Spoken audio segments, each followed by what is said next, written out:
고난 시리즈 두 번째 말씀이고요. 고난의 목적 첫 번째, 고난의 길목에서 하나님을 만나다라는 제목으로 같이 말씀을 나누기를 원합니다. 지난번 첫 번째 고난 시리즈 말씀을 통해서 고난의 보편성에 대해서 살펴봤습니다. 고난은 신앙인이든 비신앙인이든 누구든지 찾아오는 일반적이고 보편적인 현상이라는 거예요. 우리는 이러한 고난을 마주할 때에 그 고난 속에 담겨져 있는 의미와 목적을 찾아가고 싶어 합니다. 나에게 왜 이러한 고난이 있을까? 이 고난이 어떤 의미가 있을까? 이러한 우리의 마음과 생각은 굉장히 지극히 당연한 일입니다.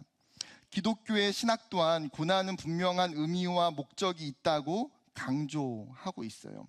우리는 먼저 이 사실에 주목할 필요가 있습니다. 왜냐하면 어떤 사람들은 고난을 이해할 때에 이 고난이 내 인생 가운데의 삶의 낭비이자 쓸모없는 일로 치부하는 사람들이 있습니다. 또 어떤 사람은 이 고난을 내 인생 가운데에 내 삶을 파괴하는 치명적인 암초로 생각하는 사람들도 있기 때문입니다. 그렇다면 먼저 이렇게 질문해 볼 필요가 있어요.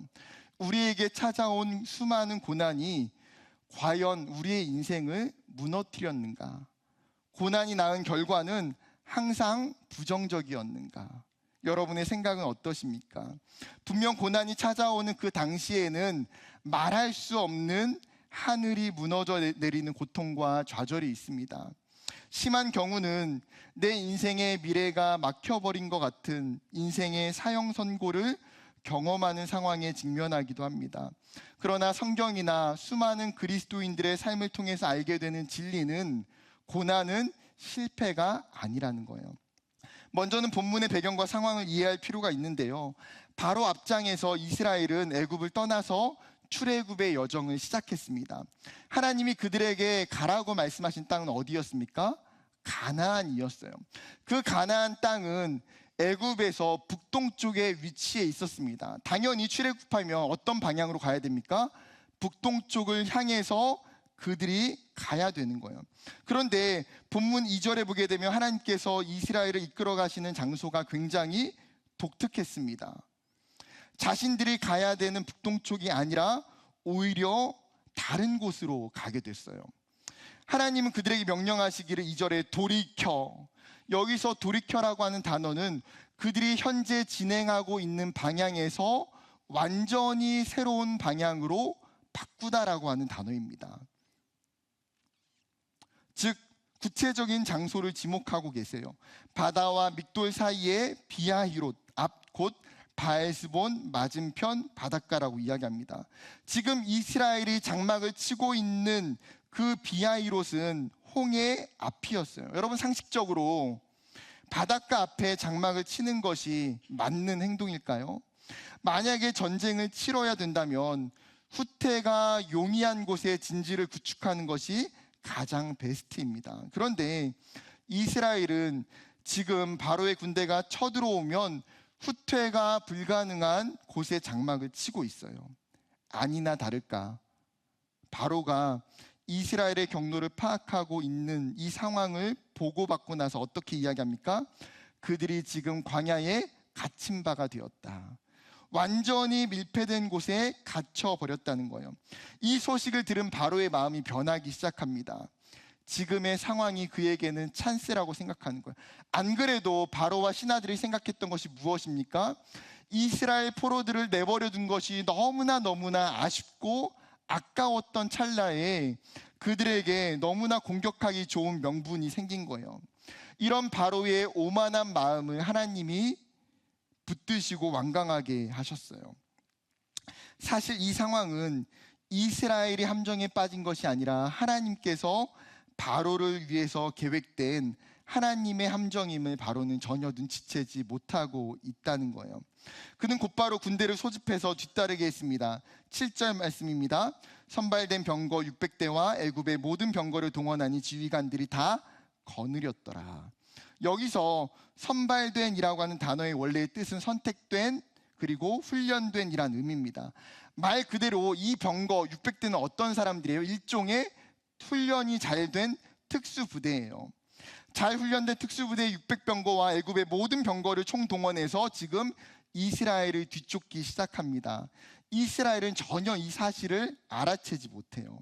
시간이 지나서 애굽의 병거와 군대들이 이스라엘의 뒤를 바짝 뒤쫓기 시작할 때에 그제서야 그들을 보게 됩니다. 그들을 본 이스라엘의 반응이 어떻습니까? 10절부터 12절입니다. 바로가 가까이 올 때에 이스라엘 자손이 눈을 들어본즉 애굽 사람들이 자기들 뒤에 이른지라. 이스라엘 자손이 심히 두려워하여 여호와께 부르짖고 그들이 또 모세에게 이르되 애굽에 매장지가 없어서 당신이 우리를 이끌어내어 이 광야에서 죽게 하느냐?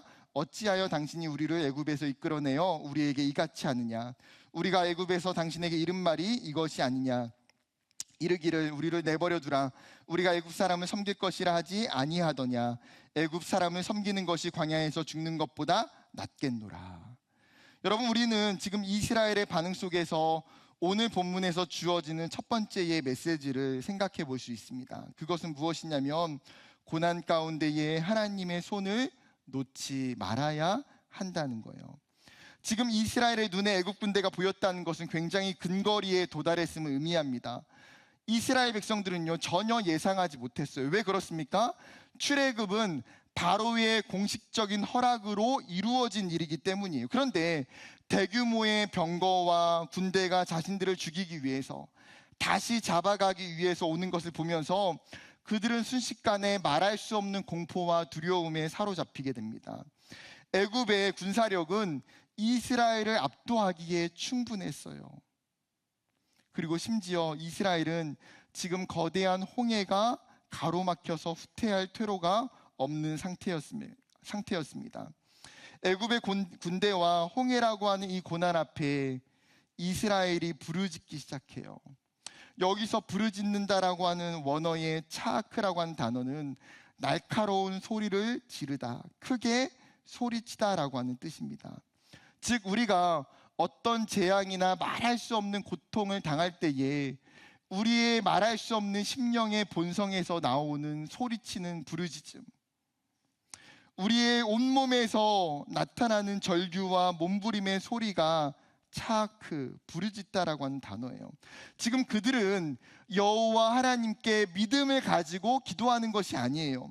자신들에게 주어지는 그 고난 앞에 애통해하며 단순하게 하나님께 살려달라고 부르짖고 있어요. 그들의 행동이 기도의 부르짖음이 아니라는 것을 어떻게 알 수 있습니까? 11절과 12절에 읽었던 것처럼 그들의 언어 속에 담겨져 있어요. 그들이 모세를 향해서 원망하고 비난하기 시작해요. 이들이 모세를 향해서 비난하고 원망하는 그것은 사실 누구를 향한 원망입니까?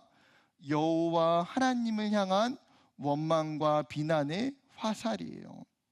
모든 책임이 하나님께 있다는 거죠. 애굽에 무덤이 없어서 지금 우리를 광야로 이끌어내어 죽게 하신 것입니까? 우리가 여러 번 이야기했던 것처럼 애굽 사람을 섬기는 것이 광야에서 죽는 것보다 훨씬 낫다고 하지 않았습니까? 그들의 원망 속에는 하나님을 향한 신뢰와 믿음이 전혀 나타나지 않아요. 오히려 하나님을 향한 실망과 불신이 깊게 깔려 있습니다. 그들은 조금 전까지만 해도 하나님의 은혜를 감격하며 하나님을 찬양했던 사람들이에요. 애굽에서 10가지의 재앙을 통해서 그들이 경험한 것이 무엇입니까? 애굽에서 섬기는 수많은 신들보다 여호와 하나님이 더 위대하고 강하다는 것을 그들은 기적을 경험했어요. 그들이 애굽에서 나올 때에 애굽에 있는 사람들이 그들이 가지고 있는 의복과 금은 태물을 그들에게 기꺼이 내어주었습니다. 심지어 그들이 출애굽해서 광야에 나왔을 때에 그들이 마주했던 기적이 무엇입니까? 하나님께서 낮에는 구름 기둥으로 그들을 뜨거운 태양 가운데에 보호하셨어요. 밤에는 불기둥으로 그들의 걸음을 인도하시고 지켜주셨어요. 그들은 말할 수 없는 하나님의 그 은혜와 기적을 경험하면서 그들의 출애굽 여정은 사실 웃음꽃이 피어났을 거예요. 긴 여정 속에서 감사와 기쁨과 기대가 충만했습니다. 그런데 그들의 눈앞에 보여지고 있는 그 바로의 병거와 군대를 보면서 이 모든 것이 순식간에 다 사라져 버렸어요. 여러분, 사람의 마음이 얼마나 간사한지요. 자신들의 고난을 보면서 이제는 하나님을 원망하고 비난하기 시작해요. 하나님의 손을 슬그머니 놓기 시작합니다. 여러분, 이것이 비단 이스라엘에게만 국한된 일일까요? 우리도 마찬가지죠. 하나님이 내 삶 가운데에 순적하게 인도해 가실 때에 마치 푸른 초장으로 내 삶을 인도해 주시는 그 은혜를 누릴 때에는 하나님이 내 삶에서 가장 좋으신 분, 하나님 신실하신 분, 하나님이 내 삶 가운데에 사랑이 많으신 하나님이심을 우리가 고백하고 찬양합니다. 그런데 어느 날 내 앞에 찾아온 그 고난 앞에 하나님을 향한 우리의 마음과 신앙은 너무나 쉽게 손바닥을 뒤집는 것처럼 바뀌어 버린다는 거예요. 하나님, 어떻게 저한테 이럴 수 있습니까? 이런 고난을 주시는 하나님이 신실하십니까? 하나님, 도대체 제가 무엇을 잘못해서 이런 고난과 어려움을 주십니까? 나를 압도하는 고난 앞에 속절없이 하나님을 원망하고 하나님의 손을 놓아버리는 거예요. 이미 수많은 많은 청년들이 고난 때문에 신앙의 끈을 놓아버리고 가난한 성도가 되어 교회를 떠났습니다. 이러한 일이 비단 신앙이 약한 사람들이나 신앙이 없는 사람들에게만 일어날까요? 아니요. 이러한 모습은 영적인 거인이었던 엘리야에게도 나타났습니다. 여러분, 우리가 아는 것처럼 엘리야 선지자는 북이스라엘의 가장 악한 왕이었던 아합 시대에 하나님의 사역을 했던 위대한 선지자예요. 엘리야가 하나님의 명령에 따라 기근을 선포하자 북이스라엘 가운데에 3년 6개월 동안 비가 한 방울도 내리지 않았어요. 그가 기도할 때에 죽었던 사르밧 과부의 아들이 다시 살아났어요. 심지어 바알의 선지자 450명과 홀로 싸웠던 그 영적인 전쟁에서 그가 승리했어요. 그랬던 엘리야가 왕비 이세벨의 분노와 위협이라고 하는 그 고난 앞에 무너지는 일을 경험하게 돼요. 열왕기상 19장 4절 말씀입니다. 같이 읽어볼까요? 시작. 자기 자신은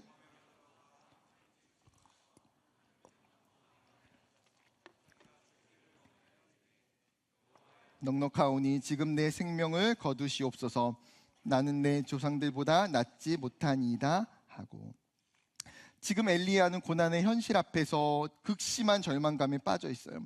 하나님, 더 이상은 못하겠어요. 하나님, 저는 실패자예요. 그러니까 하나님, 이제는 제 생명을 거둬주세요. 그는 정말 굳게 잡고 있었던 하나님의 손을 슬며시 놓고자 합니다. 성경의 엘리야를 보면서 고난 앞에서 우리가 얼마나 쉽게 무너질 수 있는지를 돌아보게 되는 거예요. 여러분, 그렇다면 고난이 찾아올 때에 우리의 신앙이 이렇게 한순간에 무너지는 이유가 무엇입니까? 수많은 이유가 있지만 그 중에 하나는 무엇이냐면 하나님을 목적이 아닌 수단으로 삼는 자기 중심적인 신앙 때문이에요. 하나님을 경배의 대상이 아니라 내 삶을 위한 도구로, 수단으로 여기는 잘못된 신앙 때문에, 이러한 자기 중심적인 신앙은 신앙의 본질과 관심이 하나님께 있지 않아요. 하나님이 늘 관심의 대상이 아니에요. 오히려 내 삶에 축복이 더 많은 관심과 마음의 중심이에요.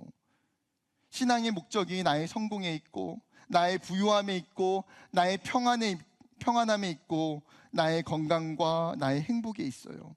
그렇다 보니까 신앙생활이 마치 하나님과의 거래로 전락하게 됩니다. 하나님, 내가 열심히 하나님을 섬기니까 하나님도 나를 위해서 무엇인가 해주세요. 그런데 고난이 찾아오면 이러한 자기 중심적인 신앙은 마치 모래 위에 쌓은 집처럼 순식간에 무너져 버려요. 고난을 이해하지 못하고 나에게 찾아온 고난을 용납하지 못한 채 너무나 쉽게 하나님을 실망하고 하나님께 책임을 돌리는 거예요. 그리고 고난 앞에서 하나님의 손을 놓아버립니다.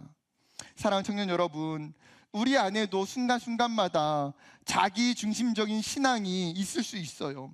하나님을 나의 목적이 아닌 나의 수단으로 생각하는 잘못된 신앙들이 생겨날 수 있어요. 그렇다면 먼저는 이러한 자기 중심적인 신앙을 내려놓아야 돼요.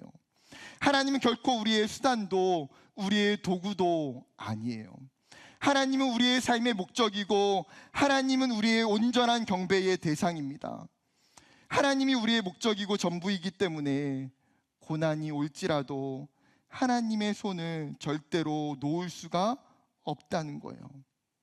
사랑하는 여러분, 고난 앞에서 하나님을 원망하고 비난하는 불신앙의 모습이 아니라 오히려 두려움 가운데에 그 하나님의 손을 더욱더 굳게 잡기를 소망합니다. 여러분, 고난은 믿음의 사람에게 오히려 하나님의 손을 더 꼭 잡게 되는 기회가 되는 줄 믿습니다.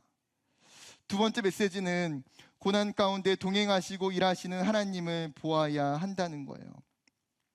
여러분, 보통 고난이 찾아오면 대부분 인간적인 눈이 확장돼요. 눈에 보여지는 고난을 우리는 세밀하게 분석하고 판단합니다. 때로는 이 고난의 문제를 어떻게 해결할 수 있을지 우리의 인간적인 방법을 총동원하게 됩니다. 그러나 때로는 반대로 그 고난 앞에 우리의 인간적인 눈은 확장이 되지만 우리의 영적인 눈은 감겨지는 일들이 일어난다는 거예요. 그렇기 때문에 고난 가운데 거하시는 하나님을 바라보지 못하게 하는 것이죠. 지금 이스라엘의 상황이 이와 같다는 거예요. 가나안을 향하여 행군하는 그 이스라엘을 방향을 돌려서 홍해 앞으로 세우신 분이 누굽니까? 하나님이에요. 바로의 군대를 이스라엘로 하여금 추격하게 하신 이가 누구입니까? 하나님이에요. 지금 하나님은 이 모든 일들에 대해서 계획하시고 이끌어 가시는 이가 여호와 하나님이심에도 불구하고 이스라엘은 고난 가운데에 그들의 영적인 눈이 감겨지자 하나님을 전혀 바라보지 못하고 있어요. 여러분, 우리는 어떻습니까? 고난의 상황과 결과에 주목한 나머지 우리도 종종 하나님을 놓칠 때가 우리의 인생 가운데 얼마나 많이 있는지 몰라요. 심지어 너무나 큰 고난이 닥쳤을 때는 마치 하나님이 우리의 인생 가운데에 계시지 않는 것 같은 느낌을, 하나님이 지금 내 삶에 부재하고 있는 것 같은 마음이 찾아올 때가 너무나 많아요. 누군가는 얼마 전에 있었던 무한공항 사건을 보면서, 사고를 보면서 하나님이 정말 계셨다면 이러한 일이 일어날 수 있을까 생각할 수 있어요. 수많은 사람의 생명을 앗아간 의성 산불을 보면서 하나님이 정말 계셨다면 무고한 사람들이 희생당하는 일이 일어날 수 있을까라고 생각할 수 있어요. 남의 이야기가 아니라 우리의 삶에 찾아온 거대한 고난 앞에서 우리는 하나님이 안 계신 것 같고 하나님의 부재를 느낄 때가 있다는 거예요. 그렇다 보니 간혹 고난을 하나님이 떠난 결과나 하나님의 부재로 오해하는 경우가 발생해요. 하나님이 없으니까 이런 사고가 났겠지, 하나님이 함께 계시지 않으니까 이런 고난을 당하는 거야, 지금 나에게 있는 이러한 큰 고난은 하나님이 나를 떠나셨음이 분명해. 그러나 결코 고난은 하나님이 떠나셨다는 증거가 아니에요. 오히려 그 반대입니다. 하나님은 고난 가운데에 어디 계십니까? 라고 질문한다면 성경이 뭐라고 이야기할까요? 성경은 고난 가운데에 하나님은 우리와 함께 하신다고 대답할 거예요. 여러분, 이스라엘 백성들이 자신의 죄로 말미암아 바벨론의 포로로 붙잡혀가서 수많은 시간들을 고난 가운데 보내면서 수없이 질문했던 것이 무엇일까요? 하나님, 우리가 이방 나라의 포로에 끌려와서 고난 가운데 있는데 하나님, 이 땅 아수르에서, 이 땅 바벨론에서, 하나님 이곳 페르시아에서도 하나님이 우리와 함께 하십니까? 하나님이 우리를 버리신 것 아닌가요? 하나님이 우리를 떠나신 것 아닌가요? 그런 이스라엘에게 하나님은 이사야 선지자를 통해 이렇게 말씀하세요. 이사야 43장 2절 말씀 같이 읽어보겠습니다. 시작. 내가 물 가운데로 지날 때에 내가 너와 함께 할 것이라. 강을 건널 때에 물이 너를 침몰하지 못할 것이며 내가 불 가운데로 지날 때에 타지도 아니할 것이요 불꽃이 너를 사르지도 못하리니. 여러분, 물과 불은 고난과 죽음을 상징하는 대표적인 상징적 언어예요. 우리가 인생에 통제할 수 없는 고난과 위기의 상황에 이르면 마치 불 가운데에 걷고 물 가운데에 걷는다라고 표현합니다. 그런데 우리가 물 가운데에 지날 때에 하나님이 말씀하시는 것이 무엇입니까? 내가 너와 함께 하겠다라는 거예요. 내가 그 강에서 너가 침몰하지 않게 할 것이고, 너가 불 가운데에 지날 때에 그 불꽃이 너의 인생을 사르지 못하게 할 것이다. 이것이 고난 가운데에 하나님의 존재를 찾는 이들을 향하여 하나님이 말씀하시는 대답이에요. 그리고 그 대답처럼 하나님은 항상 고난의 자리에 그의 약속을 지키셨고 함께 하셨어요. 요셉이 형들에게 팔려서 애굽의 노예로 갈 때에도 그 고난 속에서 하나님은 함께 하셨어요. 이스라엘의 광야 가운데에 40년 동안 헤맬 때에도 그들의 고난 가운데에 하나님 뭐라고 말씀하십니까? 여호와께서 너와 함께 하셨으므로. 여러분, 다니엘의 인생은 어떤가요? 다니엘의 세 친구들이 바벨론의 황금 신상에게 절하지 않자 맹렬한 풀무불에 던져지게 됩니다. 그런데 놀라운 것은 이들이 풀무불 속에서 자유롭게 불타지 않고 걷고 있다는 거예요. 더 놀라운 사실은 분명히 풀무불에 들어간 사람이 3명인데 불 속에 보여지는 사람은 4사람이에요. 성경은 그 4번째 사람을 사람의 모습이 신들의 아들과 같다고 이야기합니다. 주석가들은 그 4번째에 이 신들의 모습과 같은 이 사람을 하나님의 천사나 예수님이라고 해석해요. 어떤 해석이 되었든 그 고난의 풀무불 가운데에 하나님이 그들과 함께하고 계신다는 거예요. 또한 다니엘 6장에서 이번에는 다니엘이 시기와 모함으로 인해서 사자굴에 던져지게 돼요. 배고픈 맹수들 가운데에 놓여있던 다니엘이 어떻게 되었습니까? 지금 맹수들은 자신들 앞에 떨어져 있는 그 고기를 보고도 먹지 못하는 거예요. 왜요? 하나님께서 사자들의 입을 막으셔서 다니엘을 기적처럼 보호하셨기 때문이에요. 여러분, 이처럼 수많은 믿음의 사람들이 우리와 같은 고난을 당했어요. 그러나 그들이 증명해 주는 진리는 고난 가운데에 하나님이 함께 하신다는 거예요. 하나님은 우리의 고난과 고통을 외면하시는 분이 아니세요. 우리의 고난과 함께 우시고 함께 아파하시고 그 고난에 함께 동참해 주세요. 하나님이 이사야 선지자를 통해서 이렇게 말씀하세요. 41장 10절 말씀. 두려워하지 말라, 내가 너와 함께함이라. 놀라지 말라, 나는 내 하나님이 됨이라. 내가 너를 굳세게 하리라. 참으로 너를 도와주리라. 참으로 나의 의로운 오른손으로 너를 붙들리라. 내가 고난 가운데에 너와 함께하고 너를 도와주고 너를 붙들어 주겠다는 거예요. 그렇게 고난 가운데에 일하시는 하나님을 의지하고 하나님을 바라보라고 우리에게 말씀하고 있어요. 오늘 본문에서 모세가 하나님을 향하여서 원망하고 비난하고 있는 이스라엘 백성들에게 선포하는 말씀이 무엇입니까? 13절과 14절 말씀이에요.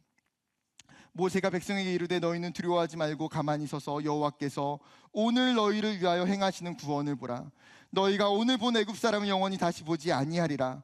여호와께서 너희를 위하여 싸우시리니 너희는 가만히 있을지니라. 모세가 이스라엘에게 말하는 것이 무엇입니까? 너희는 가만히 있을지니라.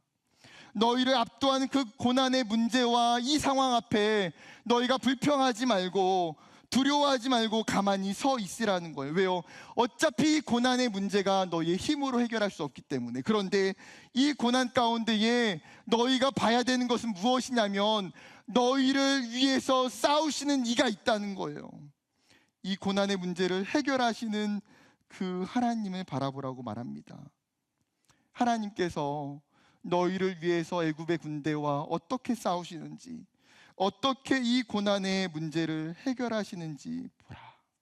지금 모세는 고난 가운데에 이스라엘 백성과 똑같은 상황에 있지만 하나님에 대한 신뢰가 있어요. 하나님에 대한 믿음이 있어요. 이 고난의 문제를 내가 해결하는 것이 아니라 하나님이 해결하실 거라고 하는 굳건한 확신이 그에게 있기 때문이에요. 실제로 이스라엘이 당하고 있는 이 고난의 문제가 어떻게 해결되었습니까? 하나님께서 모세를 통해서 그 지팡이를 들라고 말씀하셨고 그 모세를 통해서 하나님이 홍해를 가르셨어요. 막다른 길몽이었던 그 홍해, 그 이스라엘 백성의 고난의 중심이었던 그 홍해가 그들의 눈앞에서 순식간에 갈라져 맨땅이 되었고, 이스라엘의 모든 백성들이 맨땅으로 안전하게 홍해를 건너게 돼요. 그리고 이 모습을 지켜보았던 애굽의 군대가 이스라엘을 따라서 홍해를 따라 들어오게 되자 다시 하나님은 모세를 통해 멈췄던 홍해를 흐르게 하십니다. 애굽의 모든 병거와 마병과 군인들이 모두 홍해에 수장되어져요. 이 일을 행하신 분은 여호와 하나님이십니다. 하나님은 이스라엘의 고난뿐 아니라 지금 우리에게 일어나고 있는 수많은 고난 속에서도 다양한 방법으로 함께 하시고 일하시는 하나님이신 줄 믿습니다. 고난 앞에서 우리의 인간적인 눈만 확장되는 것이 아니라 영적인 시야를 열어서 그 가운데에 일하시는 하나님을 바라보세요. 그리고 나의 고난을 그분의 손에 의탁하세요. 나의 문제는 내가 해결할 수 없지만 내 삶의 주인이 되시는 하나님께서 그분의 계획대로, 그분의 방법대로 우리의 고난의 이 문제들을 해결해 주실 줄 믿습니다. 그리고 그 고난을 통해서 하나님이 내 삶에 함께 하시는 그 놀라운 은혜를 이 청년의 때에 경험하는 저와 여러분이 되기를 주님의 이름으로 축복합니다. 마지막 세 번째 메시지는 고난을 통해서 하나님을 만나야 한다는 거예요. 여러분, 종종 그런 생각이 들 때가 있어요. 우리의 삶에 고난이 없다면 얼마나 좋을까? 일평생 고난이 없이 살 수만 있다면 얼마나 편안할까? 여러분, 그런 생각 해보신 적이 다 있죠. 누구도 고난을 좋아하지 않기에 비슷한 마음일 거라 생각합니다. 문제는 우리의 존재가 고난 없이 하나님을 향한 온전한 믿음을 갖기가 쉽지 않다라는 거예요. 우리는 이 땅을 살아가면서 하나님을 떠나 자유롭게 살고자 하는 죄된 본성이 우리 안에 존재해요. 그러한 본성대로 우리를 그냥 내버려두며 수많은 사람들은 하나님을 떠나고 하나님 없이 살게 됩니다. 이러한 사람들에게는 하나님의 잔잔하고 부드러운 음성이 도무지 들려지지가 않아요. 아이들을 키우다 보면 이런 사실들을 직간접적으로 경험하게 돼요. 가끔씩 애들이 말을 안 들으면 부모님이 어떻게 합니까? 처음에는 좋은 말로 타이르죠. 야, 빨리 엄마 말 들어, 아빠 말 들어. 너 지금 이렇게 해야 돼. 근데 이렇게 좋은 말로 이렇게 상냥하게 하면 들을까요, 안 들을까요? 안 들어요. 그럼 어떻게 됩니까? 결국에는 소리가 높아지고요, 벌을 주거나 혼내게 돼요. 그러면 어때요? 또 말을 들어요. 여러분 다 경험이 있죠? 참, 지금 다 이렇게 혼나서 이렇게 다 우리가 성장한 거 아닙니까? 여러분, 우리가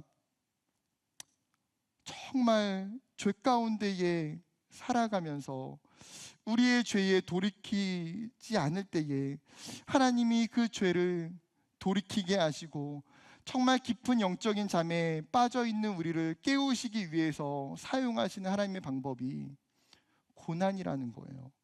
우리가 사실 고난이 아니어도 하나님에 대해서 일정 부분 알 수 있어요. 그러나 놀라운 사실은 고난은 우리로 하여금 하나님께 더 가까이 이끌어가게 하고 하나님을 더 깊이 만나게 한다는 거예요. 욥이 엄청난 고난을 겪고 수많은 친구들과의 그 논쟁을 겪으면서 자신의 신앙과 자신의 삶을 깊이 성찰하게 돼요. 그리고 나서 욥이 마지막에 42장에 이렇게 고백합니다. 42장 5절, 내가 주께 대하여 귀로 듣기만 하였사오나 이제는 눈으로 주를 배움나이다. 욥이 전에는 그 하나님이 알았던 것을 뭐라고 고백합니까? 내가 귀로만 들었던 하나님. 말 그대로 하나님에 대해서 지식적으로 간접적으로만 알았다고 하는 거예요. 그러나 고난을 통과하면서 이제는 내가 하나님을 눈으로 보았다고 고백해요. 여러분, 눈으로 본다는 것은 그 하나님의 실제와 임재를 직접 경험함을 통해서 하나님을 인격적으로 깊이 만났다고 고백하는 거예요. 여러분, 욥은요 원래부터 하나님을 알았어요. 다른 사람보다도 하나님은 그를 너무나 사랑하시는 믿음의 사람이었어요.